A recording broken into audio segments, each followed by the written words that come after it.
Well, hello, everyone. Thank you for joining us for our weekly word study. As we go through and look at some of the Hebrew as it pertains to 1 Samuel chapter 18. And if you remember from last week, a very unique scenario was being set up of King Saul giving his daughters, one of his daughters, to be David's wife, and the whole situation that occurred with the one daughter being taken away and married to someone else. And so we pick up in verse 23 as this whole saga continues. And again, we see here that servants are involved, they're relaying messages. There's no direct communication between David and Saul, and it is just kind of the gossip train going forth here via Debaru of De Shaul uh, Ba'azeni David. And so it was in the hearing of David's ears. It's very interesting. And the words they use, Hadavarim, are words from the heart. And so David is taking all these to heart. And what we see here is the character of David and the humility of David that again just belies his person that makes him admirable in our eyes, thousands of years removed from his life, but yet also makes him a man after God's own heart, that he had humility. And so we see these words here that he doesn't think that he is worthy.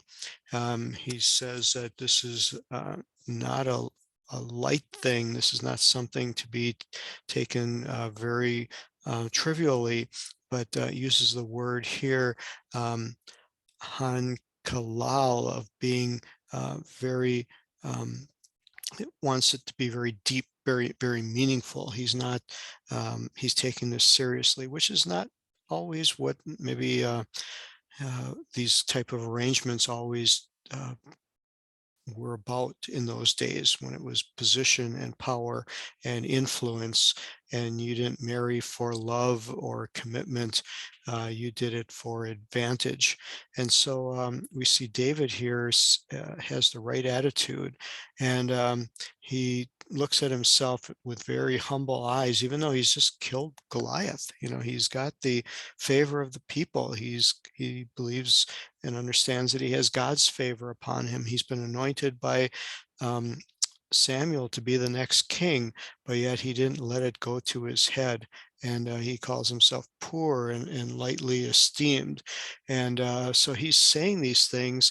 And look what happens in verse 24, that immediately the servants run back, and the chatter in the palace here. They didn't have a palace or a castle, but it kind of makes you realize that there were special quarters where Saul lived, and his servants and his family. And so this gossip went through and was relaying this back to Saul from David. And again, it had to be because they were highly favorable towards David, and they wanted these things to work out. And so in verse 5, they're relaying this information back and forth. Verse 25, the servants come back to David with the words that Saul says. And it doesn't say that it gives any record of Saul saying these to the servants, saying, no, say this and go back. But it just gives you the record of now they're standing in front of David, replying these things from Saul. Again, he must have trusted them, and this must have been something that he knew was the right thing to do. And so the word here for dowry is very interesting. When we click on it and open up the 41:19, it's mohar, and it's the purchase price of a wife. Very interesting that they have a special word in Hebrew, and it was only used three times in Genesis 34, Exodus 22, and here in Samuel. Um, Quite interesting that there's a special Hebrew word. David knew what it was. It was obviously practiced, but it shows up here in the verse of the dowry, but yet it's more than a dowry. It is a special price for having a wife. Again, different times, different places, different culture. Just interesting that this word only shows up 3 times. So again, Saul's main purpose was to kill David, and so he set a price that seemed almost unobtainable. He says, "Go and kill 100 Philistines, cut off their foreskins, bring them to me, and we'll call it an even trade." Um, and so he thought that he could, kill David by death of another enemy. But you can tell that God's hand was upon him and the valiantness of David. And David heard this and thought, well, this is a good deal. I know I can do this. There was no fear, no intrepidation. Um, sure all of us would have felt somewhat differently had we been given a task like this.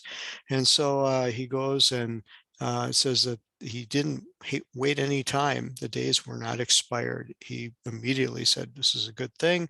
I'm going to go and do this." And he arose, and he was an overachiever, and said that he went and killed 200 men and brought twice the amount. Obviously, God was with him, and he knew it, and there was no fear, no hesitation there. And he brought it and gave him a full count that he might become the son-in-law of the king. And Saul fulfilled his part of the bargain, gave Michal um, his daughter as a wife. And verse 28, I think, is just a very, very beautiful passage of scripture. Vayahar Shaul Vayida ki Yahweh im David umichal bat Shaul ahe vatu. Um, just interesting here. This is something that if you could end the story here, you basically want to say, reading it as it's written here, thus Saul knew that Yahweh, the compassionate, merciful side, essence of God, was with David, and that his daughter Michal loved him. Um, there's not many places where it says in the Bible that the wife loved her husband or the husband loved his wife. I think the first time that's ever mentioned has to do with uh, Isaac and Rebekah, and that she was barren, had no children, and it said that he loved her. And that was one of the first times that love was ever mentioned in a marital relationship. Implied, but interestingly enough, not mentioned. So here, Michal loves David, and you would want to say, and they all lived happily ever after. End of story.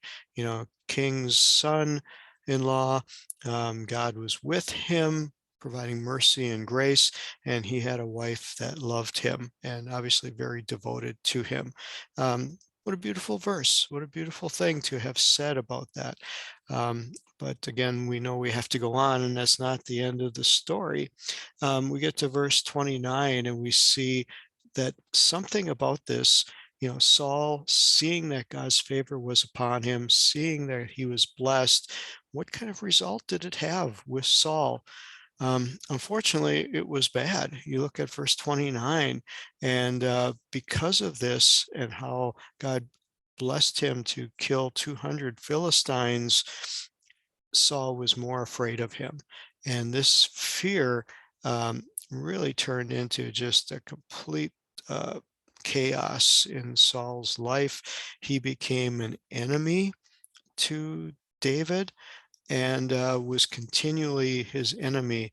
Um, Kind of interesting how it ends here in this verse of 29.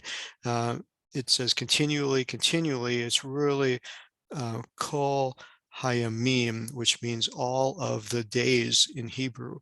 So he was an enemy of David all of his days. Um, Very, very sad. Very sad that people will allow jealousy and allow an attitude like that. Why do people who are evil, are they fearful of good and people who are with God, and then they choose to be their enemy? This is answer to a question that has not been answered since, Cain slew Abel because he did good, and instead of getting their hearts right with God, they turned against and thought they could kill the problem and obliterate the problem. Unfortunately, it's still going on in our world today. Um, Again, it's the world of sin that we live in, and so we see it here played out.